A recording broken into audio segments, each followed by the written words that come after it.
चलिए हम लोग बढ़ते हैं विंशति पाठ। विंशति पाठ यानी अध्याय 20 की ओर बढ़ते हैं, चैप्टर नंबर 20, और इसका नाम है समय प्रज्ञा। हेलो, धन चल जाएगा फिर वापस आ जाएगा, बुखार लगेगा दवा खाइएगा ठीक हो जाएगा, क्या चोर आएगा सामान चुरा लेगा फिर जाइएगा खरीद लीजिएगा, लेकिन समय गुजर जाएगा तो आप चाहिएगा कि फिर से आ जाए तो वह नहीं आएगा।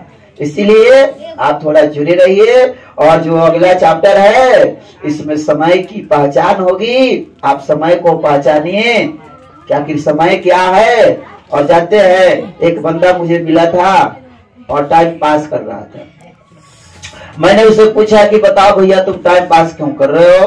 तो कहा क्या बताऊं साहब, यही वो टाइम है जिसने मुझे बर्बाद कर दिया, यही वह टाइम है जिसने मुझे बर्बाद कर दिया, इसलिए मैं आज इसे बर्बाद कर रहा हूँ। तो आप बताइए क्या वो टाइम को बर्बाद कर रहा है कि अपने आप को बर्बाद कर रहा है? वो अपने आप को बर्बाद, वो अपने आप को बर्बाद कर रहा है। तो चलिए आप जुड़ जाइए, एक कहानी सुनिए। कोई गांव था, क्या था? अब वहाँ कोई युवक रहता था। गांव है तो युवक रहेगा ही, और उसका नाम था दुर्गादास। उस युवक का क्या नाम था राजा? दुर्गादास। वह बुद्धिमान था। दुर्गादास क्या था? बुद्धिमान था। एक बार गांव के सारे लोग गहरी नींद में सोए हुए थे। गांव के सारे लोग गहरी नींद में सोए हुए थे, तभी कहीं से चोर चोर की आवाज सुनाई पड़ी। वो सो रहा था, सारे गांव के लोग गहरी नींद में सो रहा, तभी आवाज आ रही है चोर चोर चोर। गांव के सारे लोग हल्ला सुनकर उठे और अति शीघ्र भाले लाठी आदि हथियार लेकर वहां पर चल पड़े जहां से आवाज आई थी। वह दुर्गादास को देखकर सबने पूछा, वहां कौन था? दुर्गादास। उसको देखकर सभी लोगों ने पूछा चोर कहाँ है? चोर। अब दुर्गादास ने समीप के वट वृक्ष की ओर क्या किया? इशारा किया। सभी ने उस वट वृक्ष की चारों ओर से इस प्रकार घेर लिया कि कोई चोर कहीं भाग ना सके।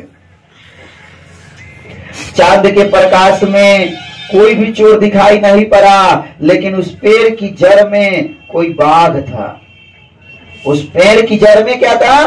कोई बाघ था। वह उठकर भागना चाहता था। उसी समय उनमें से किसी ने कहा, कुछ दिन पहले रात के अंधकार में इसी ने एक आदमी को मारा था और दूसरे को घायल कर दिया था, इसीलिए इस बाघ को अवश्य मार देना चाहिए। अब आगे क्या होता है जरा ध्यान से सुनेंगे। उसी समय लोग उस बाघ को पत्थर के टुकड़ों से क्या करने लगे? मारने लगे। वह बाघ पेड़ की जड़ में कूदने लगा। सभी ने मिलकर लाठी भालों से उस बाघ को क्या किया? मार डाला। क्या किया? मार डाला। इसके बाद लोगों ने दुर्गादास से पूछा, अरे क्यों नर मांस भक्षी बाघ आया, ऐसा ना कहकर चोर चोर करके क्यों हल्ला किया? तुमको तो कहना चाहिए ना कि हाँ बाघ आया है, बाघ आया है, आदमी को खाने वाला है, तो तुम चोर चोर क्यों चिल्लाया? सुनिए, आप दुर्गादास बुद्धिमान बच्चा है। दुर्गादास ने मुस्कुराते हुए उत्तर दिया कि जब हमने चोर चोर करके हल्ला किया तभी आप लोग सारे हथियार के साथ आए, लेकिन मैं बाघ बाघ करके हल्ला करता तो क्या आप लोग आते? घर के दरवाजे को सही ढंग से बंद करके उसके भीतर ही रह जाते, इसीलिए ही मैंने चोर चोर करके हल्ला किया। और गांव के सारे लोग दुर्गादास की बुद्धिमानी की क्या की? प्रशंसा की। तो समय को पहचानिए। लोग सो रहे हैं, लोग क्या कर रहे थे? सो रहे थे। और कहा जाता कि हाँ आदमी को खाने वाला बाघ आया है तो कोई घर से निकलता क्या? लेकिन उसको मारना भी जरूरी था। उसको मारना भी क्या था? जरूरी था। तो बुद्धि का प्रयोग किया। इसीलिए कहा जाता है कि अक्ल बड़ी की भैंस बड़ी, अक्ल बड़ी की भैंस बड़ी। अक्ल बड़ी, अक्ल से आप काम करते हैं तो बड़ी बड़ी समस्याओं का भी समाधान हो सकता है। तो अगर सवाल आपसे पूछा जाए कि बाघ को कौन मारा? क्यों मारा? बाघ को क्यों मारा? चोर समझ कर मारा। मारा क्यों? वो आदमी को खा गया था, एक को घायल भी कर दिया था। चलिए, कौन मरवाया उसको? दुर्गा दास। कौन? दुर्गा दास। चलिए, क चोर इति आश्रम कृतवान। कौन चोर चोर की आवाज लगाया? दुर्गा।